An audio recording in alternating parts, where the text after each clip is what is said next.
Welcome you all to the Lahore School System Sadiqabad. Assalamu alaikum dear class 6. I hope that you understood your previous lesson, that was unit 4's topic first, reading and translation. I hope you understood and you read it. Today we are going to read its objective on page number 28, comprehension. Mark T true or F false in front of the following sentences. नीचे दिए गए sentences के सामने आप F लगाएं या फिर T लगाएं। जो आपके ख्याल में सही है उसके सामने T लगा दें और जो गलत है उसके सामने F लगा दें। ये कैसे पता चलेगा? क्योंकि हमने रीडिंग पढ़ ली, हमने चैप्टर पढ़ लिया है और अब हम इसका आंसर ईजीली दे सकते हैं। The owner of the garden was a poor man. बाग का मालिक एक गरीब आदमी था। फॉल्स है, ये बिल्कुल रॉन्ग है क्योंकि हमने पढ़ा the garden once there was a rich and pious man. हमने फर्स्ट लाइन में ही ये बात पढ़ी कि वो बहुत ही अमीर और नेक आदमी था, इसलिए ये फॉल्स है। उसने पुअर कहा है तो गलत हो गया। Next, the garden was full of trees that bore different types of fruit. Garden भरा हुआ था दरख्तों से जिसमें के मुख्तलिफ़ किस्म के फ्रूट्स थे।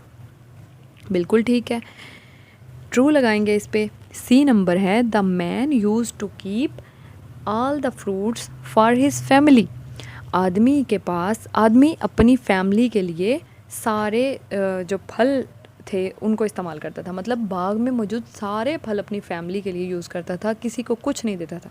तो फॉल्स है, बिल्कुल रॉन्ग है क्योंकि हमने पढ़ा कि वो सारे लोगों को देता था, गरीबों के साथ शेयर करता था। तो यहाँ पे सिर्फ फैमिली का नाम लिया गया तो इसलिए ये रॉन्ग है। एफ़ लिखेंगे इसके सामने। D number is Allah punished the pious man. Allah ने नेक आदमी को सज़ा दी, उसको पनिश किया। गलत, बिल्कुल गलत है क्योंकि अल्लाह ताला नेक लोगों को हमेशा उनका अच्छा सिला देते हैं। जैसे कि हमने पीछे पढ़ा कि Allah liked this act and blessed the man with more fruits. ये बात हमने पीछे पढ़ी है कि अल्लाह ताला ने उस आदमी पर रहमत की और उसे बहुत ज़्यादा फल दिए। तो फिर पनिश तो ना हुआ, ये तो उसको तो इनाम मिला कि उसे बहुत ज़्यादा फल मिले, इसलिए ये बात रॉन्ग है, फॉल्स है। E number is the man had pious sons. आदमी के बेटे बहुत ही मुत्तकी थे, बहुत परहेजगार, बहुत नेक थे। Wrong, it's wrong. कैसे हमें पता चला? The man was kind hearted. आदमी बहुत नेक दिल था, but his sons were not pious and kind hearted like him. लेकिन उसके बेटे बिल्कुल भी नेक और नरम दिल नहीं थे। ये हमने पीछे चैप्टर में पढ़ा। फर्स्ट ही टॉपिक है, फर्स्ट पैराग्राफ है, उसी में लिखा हुआ है, आप देख सकते हैं उसको। ये भी रॉन्ग है। F number is when their father died. जब उनके फादर की डेथ हो गई, उनके वालिद वफ़ात पा गए। The sons planned not to give any fruit. तो बेटों ने फ़ैसला कर लिया, उन्होंने सोच लिया कि नहीं देंगे fruits to the poor people. गरीब लोगों को हरगिज़ कोई फल नहीं मिलेगा। बिल्कुल ठीक है, उन्होंने यही फ़ैसला किया था। True. G number, they planned to pluck the fruits. उन्होंने प्लान किया, उन्होंने मंसूबा बनाया कि वो तोड़ लेंगे द फ्रूट्स, फलों को, एंड क्लियर द गार्डन, और साफ़ कर देंगे बाग, एट नाइट, रात को। उन्होंने फ़ैसला किया कि रात को ही फल तोड़ेंगे और सारा बाग खाली कर देंगे। बिल्कुल ठीक है, यही फ़ैसला था उनका।